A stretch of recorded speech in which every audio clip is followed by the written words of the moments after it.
and thank you for tuning in to Dani Changg. This lovely Saturday morning, I'm here with two ladies from While They Nap podcast. I'm really just trying to get some information because I'm approaching delivery, and I figured this might be what a lot of women that are pregnant right now might be thinking of. And I'm just going to ask these ladies a few questions to give us those tips. So stay tuned.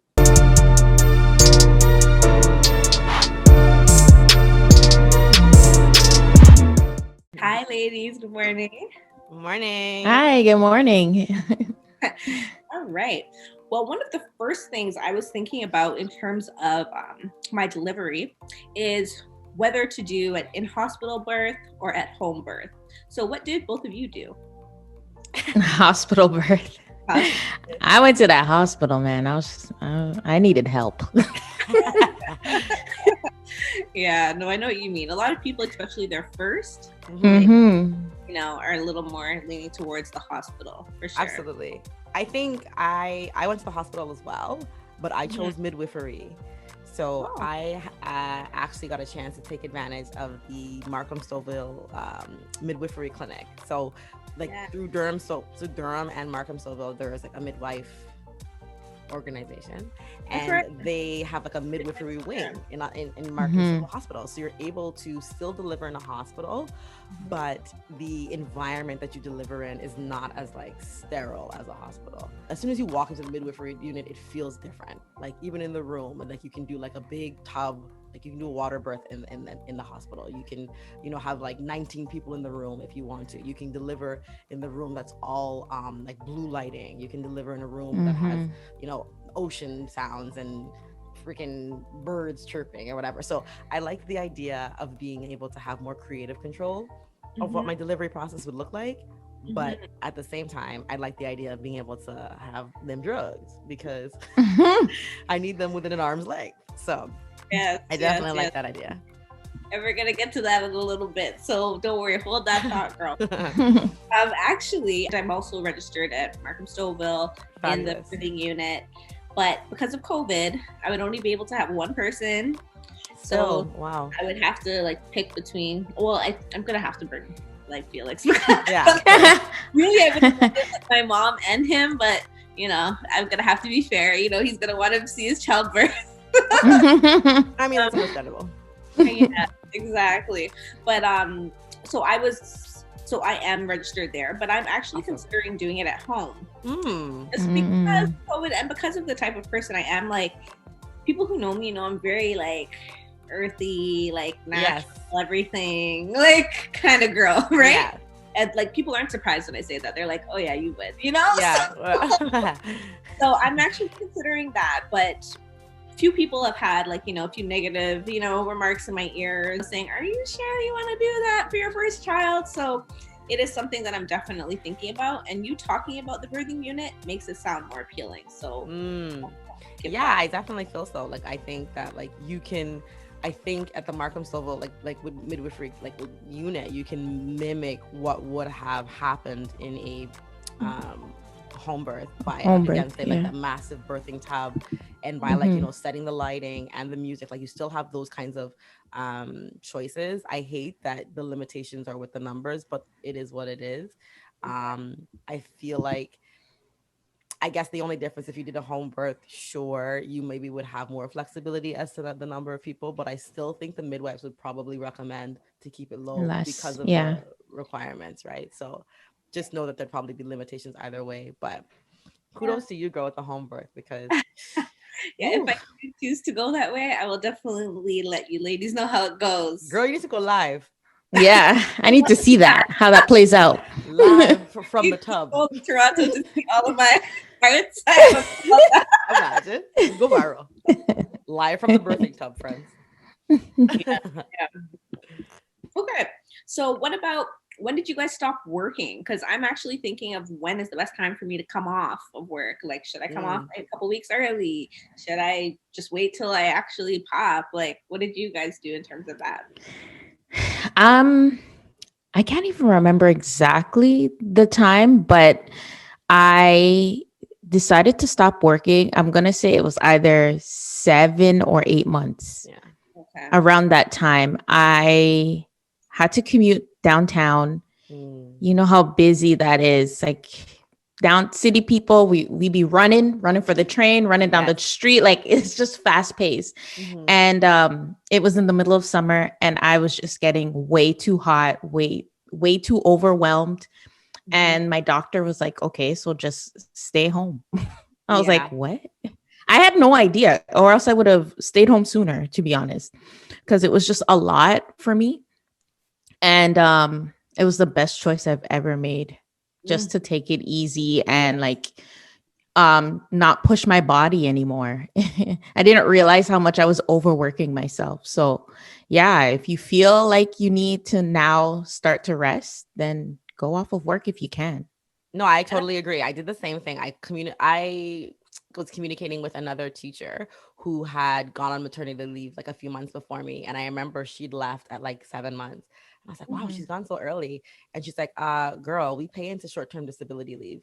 She's like, you can get your Mm-hmm. full pay. Your Yeah. full pay. And I remember like saying, like, okay, but like, because I had just started teaching at a new school and I really wanted to like, establish myself and make connections and like, just really get to know the kids better. But because like I teach high school, like, and I'm telling you, these kids ain't built like they used to. Like some of these kids are huge. Yeah. Like, and you got to think like first thing in the morning, these kids running to first period, they're rough housing in the hallway, they're shoving each other into lockers, they're laughing. Girls are like, they don't care about what like proximity. They're not like, oh my gosh, there might be a pregnant person nearby. Like, No. no one Mm-hmm. cares about that, right? So, Yeah.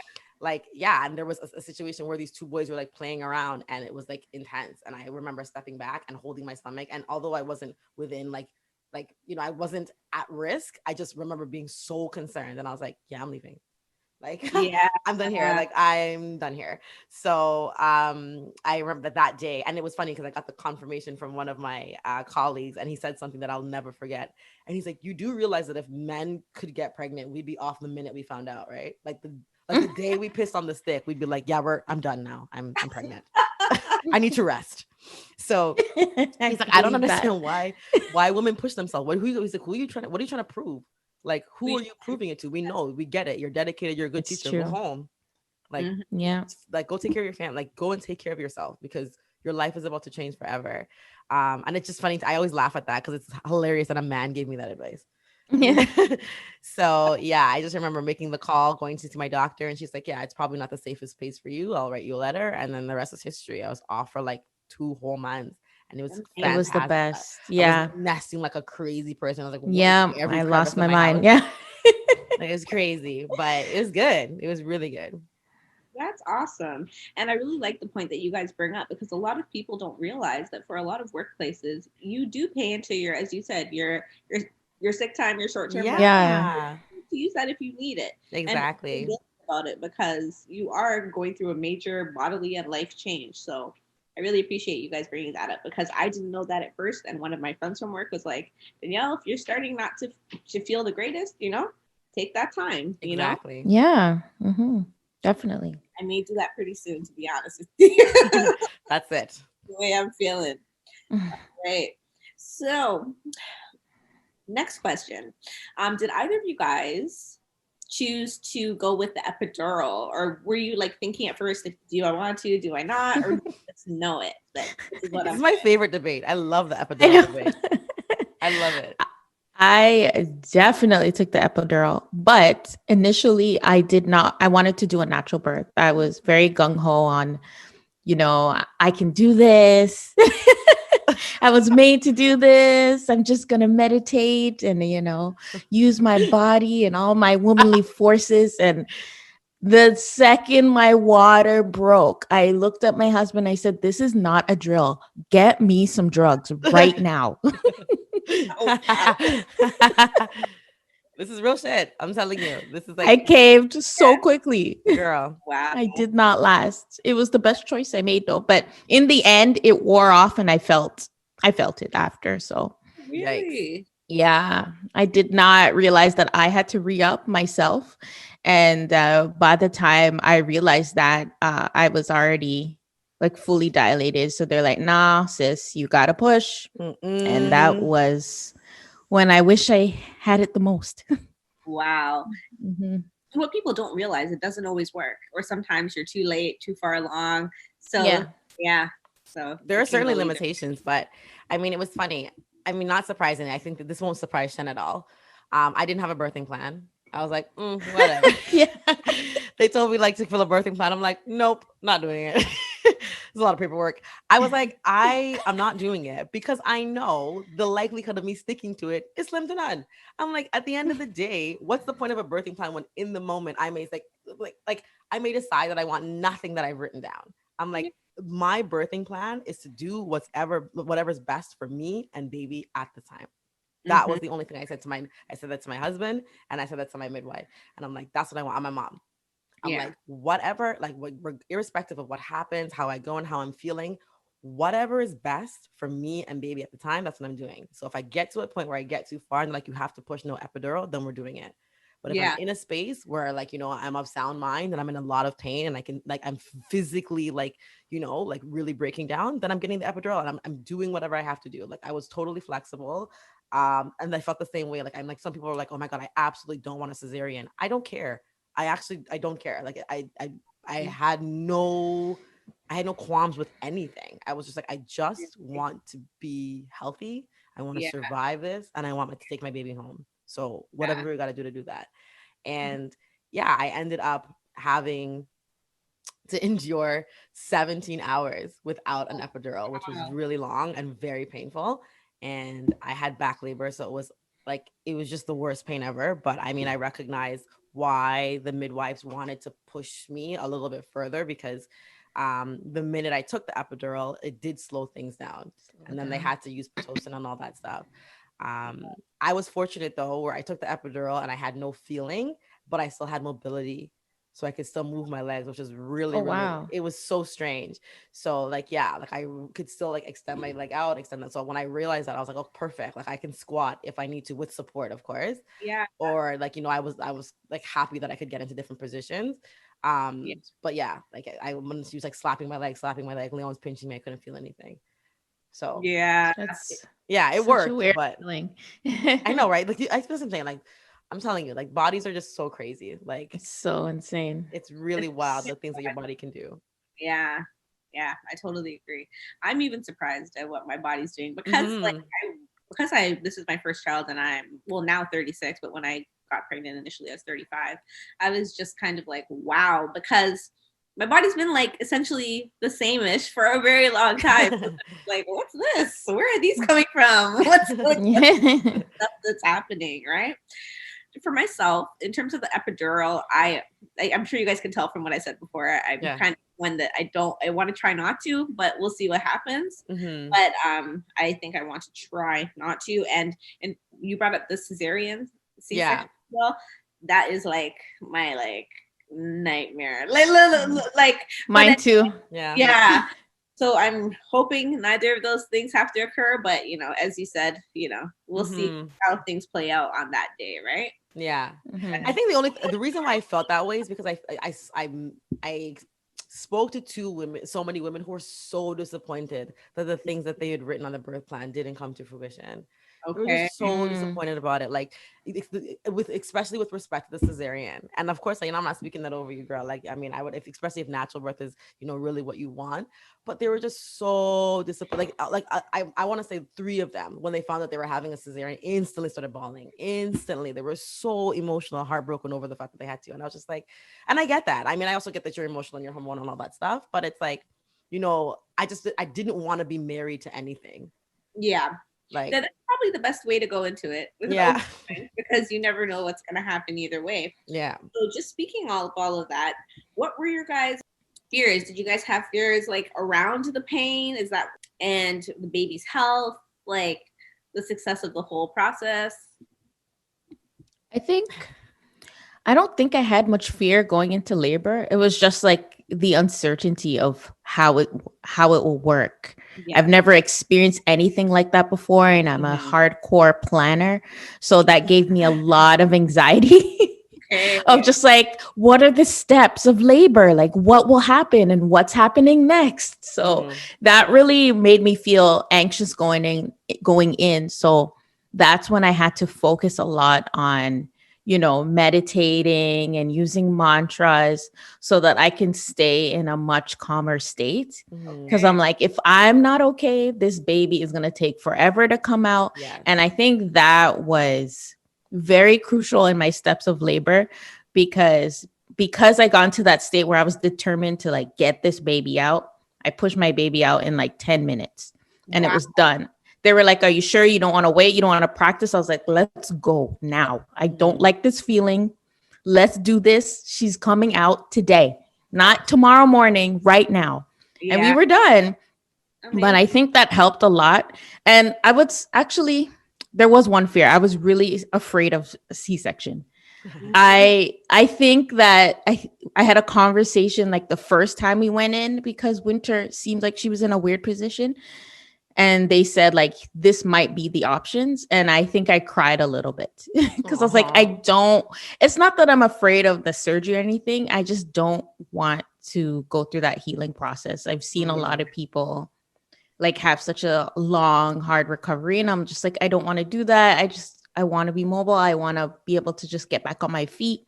But again, when you're in the moment, all that matters is your baby and making sure that they come out healthy. So you just end up doing what you need to do. It's just like a maternal instinct. You just want to protect your child.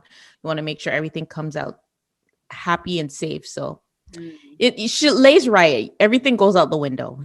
You just want to. No, absolutely. I mean, I think I was the opposite. I was petrified of labor. Okay. Like it was, I remember being like 38 and a half weeks pregnant. And then I'm like, I don't think I can do this. And I remember saying, my mom looking at me like, you don't have a choice. Like it's too late. Like, like you're doing this, whether you want to or not. Cause I'm like, oh my gosh, like it's going to be so painful because I watched a lot of labor videos, but I never watched delivery. I always cut it. I just didn't want to see anybody I didn't want to see anyone screaming. I didn't want to see a baby push. I didn't want to be so freaked out, even though like I knew obviously it was going to happen to me. I just didn't want to see it because I didn't want to psych myself out. So I was like, I don't really know what that even really looks like. And I'm just scared about like it being so much pain. And then I can't remember the statistic right now. But it's something like mind-blowing that like when a woman is in labor or experiencing contraction, it's like I can't remember the number of bones that it feels like it's cracking at the same time, or not that. And don't scare her. I know. I don't mean to scare you, but it's also like so impressive because I mean, look at all, we've all done it. So girl, you good. And it's like I can't remember like something about the threshold of pain that like the average person can take, and it's like something like 10 times that. So it's just like I'm like, what does that even look like? Like, what does that feel like? So I was so scared. And then it was so weird. Like, I remember like, it was like, I was 38 weeks pregnant. So I guess I was like, 2.5 weeks from being like fully out. And then I want to say like, maybe like 39 weeks and a day, all of a sudden I just wasn't scared anymore. I'm like, I just want the baby out. And I know that I have to get the baby out. And the only way to do that is to experience the pain. So like, let's bring it on. It was just like literally like a light switch. Like I went from being so nervous and so worked up about like experiencing the pain to let's just do it. I was anticipating like, because everyone's like, okay, like a really bad period cramp or like, so I'm just trying to like think about it. And it's so funny because you go like months without having a period. So like, what does a period cramp even feel like? Yeah. But I mean, for me, it was funny because I like I said, I had back labor, so I didn't really feel anything in the front. So I didn't even know how to like conceptualize the pain. But very similar to Chanel, I was just like, I just have to breathe through this. I feel like that's the only way. Like, I got to breathe through this. Because if I try and hold my breath, then, or if I just try, I don't know. I don't know what the alternative is, but I feel like breathing through is going to help me through it. So. And I think at some point, kind of like, as both of you guys have mentioned, that light switch just goes off and you're like, you know what, I'm going to have to do this. So let me just get this done. Right. But I think like my fears, like I had one dream, honestly, I don't even want to like, well, actually, I'll quickly say it. In my dream, it's like at first I didn't see one of the hands and then I saw the hands and I remember even in my dream, I was like, oh, okay, thank you. Because but then I woke up and my mom was like, what kind of crazy dreams are you having? And I'm like, I guess I'm just thinking of all these different scenarios and possibilities, right? But so that was one thing that that dream alone kind of scared me. But even though I did end up seeing it after, it was just kind of like that brief moment of like because like obviously things happen, but everyone ideally in their mind would like their baby to come out perfect and healthy. And, no, for sure. Not to say they're not perfect if they don't have those things, but you know what I'm trying to say. Of course. Yeah. And the pregnancy dreams are crazy. Like, side note on those. Yeah. Do you remember how crazy those dreams are? I had the worst nightmares of my life. Like, I had the pregnancy dreams, and you know what's so crazy? I had the cheating dreams, and I had to research those ones. My friend, those are the worst. The infidelity dreams. And it's like where you wake up and you're literally trying, like, so mad, ready to clock your spouse in the face. And Leon's like, what is wrong with you? And it's like, my friend had so many of those, to the point where she's like, I know he's cheating. I know it. I'm like, I don't think so. I mean, do your research. But I don't know. You're very heated right now. You need to come off a ledge because you just woke up. Like, you just had a nap. Like, it was just, I don't know why we have those. And like, there's so much research about it. Like, there's like the infidelity dream is like one of the number one dreams. Wow. I don't know. And I can't remember, like some people like say it stems from something else. Like, it's not about what you feel like your husband is doing. It has something to do with your feeling about the baby. But like, I don't know, that dream, poor Leon. Yeah. Like, guys, like, I've actually heard of that as well. So it's funny that you mentioned that. I've heard someone was literally like cussing him out. Yeah, she was mad because she was just so sure that was happening, and we were all kind of like, "Girl, I think it's a hormone." Yeah, cussing him out and serving him bully beef for dinner. That's it. Okay, so last question for you guys. Okay. Do you guys have any thoughts about the bounce back, or like, how you'd be able to bounce back, stretch marks? Do you worry about that kind of stuff at all? Did I, or do I? Both. Well, we're Jamaican background, so everyone's like, oh, ban your belly and whatever. So there was, and I had got a belly band. Actually, I was prepared to do it, but again, I didn't do it. Like my birth plan, it's like, after you gave birth, after I gave birth and I had, pretty bad tearing and hemorrhoids, I was like, I don't care about anything above the waist. Yeah. Like, I mean, above, I could care less. Like, I'm worried about everything like below the waist. Like, that is what I need to focus on. How do I heal that? I don't care. I don't want my stomach wrapped up. I don't want anything wrapped up. I just want to heal, because I was in a lot of pain. And that was really hard. So, I was concerned about it prior, but didn't care much about it after, like, I guess immediately after. And then sometime after, yes, I was, became a little bit preoccupied. Okay, I wouldn't say a little bit, let's be honest. We'll keep it real here. I was a lot preoccupied with the excess weight. I didn't have any stretch marks, but I had a lot of excess weight. And it just took me some time to learn to appreciate what my body had done and to give myself grace. But that was a journey. That is a journey. That's a journey. Still is. And our kids are too. Yeah, that's a journey, right? Because we definitely feel the pressure is there to, like, snap back and do this and do that. But the reality is that it's not that easy, because you need more, you need time. You need time to be able to invest in, your eating habits and, your exercise schedule and all that stuff. Yeah.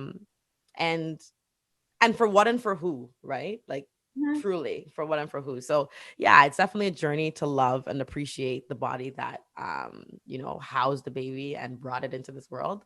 But I'm definitely working on it. You know what though, Lee? I saw a picture of you not long after, and I was like, damn, I remember I was just like, this girl snapped back real quick. So it's funny how hard we are on ourselves when other people can be thinking something totally different, right? Oh, that's so sweet. No, thank you. You're definitely right. I mean, shout out to the high-waisted pants, but I definitely think no, for sure. You're so right. You're so right. Like, we talked about this on our episode, right? Well, I can't remember the name of it, but we talked about the dresses that are growing dust and dusty dresses in the back of our closet. They haven't seen 2 whole summers. All the bodycon frocks. Don't worry, they're gonna make a reappearance. They're coming back. But what about you, Shen? Yeah, that's what I was gonna say. I think that it's still a work in progress for me, but at the same time, I'm not like pressed about it anymore. I'm more focused on like my overall like health as a person, and I'm more focusing on my mental health in regards to how I look at things. Mhm. And like Lay said, I'm going to give myself more grace and appreciate what my body did for me. Amen. I think that as coming from a Caribbean background, the first thing my mom said, like the week of my due date, here's their belly band. Let me band you up. Please come, let me wrap you up. And I'm like, I don't care. And then she'll call me like every day, you wrap your belly, you wrap your belly, you wrap Yeah. But like after you have a child, like you realize I'm not focused on this. The last thing. Yeah. And I'm actually feeling the most confident I've ever felt in my life after having a baby. So it honestly changes your whole perspective on life and yourself. And at that moment, I actually felt like the most womanly I've ever felt. That part. That's true. I did something amazing and no one can talk to me. Yeah. I just feel so powerful. And for me to minimize that by thinking about my stomach it would be a discredit to myself. So true. I'm focused on other things. And the outcome of that will be like, I could be snatched in the way I want to be snatched. I like the pounds. I like that I look like a woman now. I don't look like I'm 12 anymore. My husband likes my booty. Like, you know what I mean? So I'm just trying to change the way I'm thinking and not focus on what society says I need to look like and what a bounce back looks like. Because I think that, and I wasn't necessarily trying to bounce back into who I was before. So it's definitely a mentality thing. 100%. And I can definitely relate to what you're saying. Like, I look like a woman now because I've always been a pinched person, like a small person. Same. So, yeah. My boyfriend's like, what? He goes, you look better now. He goes, with those pounds, right? And even like my, my titties and all that stuff, he's like, I like it, So, there are some, not all of it is, because we think of all these things and we think all of them are going to be negatives, but not all of it is a negative. And the most important thing that you guys talked about, I think that everyone needs to take home, is to give yourself some grace and to really appreciate your body for what you've just done. Absolutely. Yeah, but anyway, thank you so much, ladies. I really appreciate both of you coming out and sharing your experiences. It's definitely helped me, made me a little more scared, but you'll be fine, girl. But I know that I will be fine. You guys got through it, and many women before us, so we'll get through. You can do it. You got this, ladies. And thank you to all of you for watching. Dani Changg. All right. Never thought I could be so unselfish, 'cause I gave you everything. Gave you all that I had, now you want someone else. That go from C cup to double D, so you kind of know Oh, wow. that it's not going to be the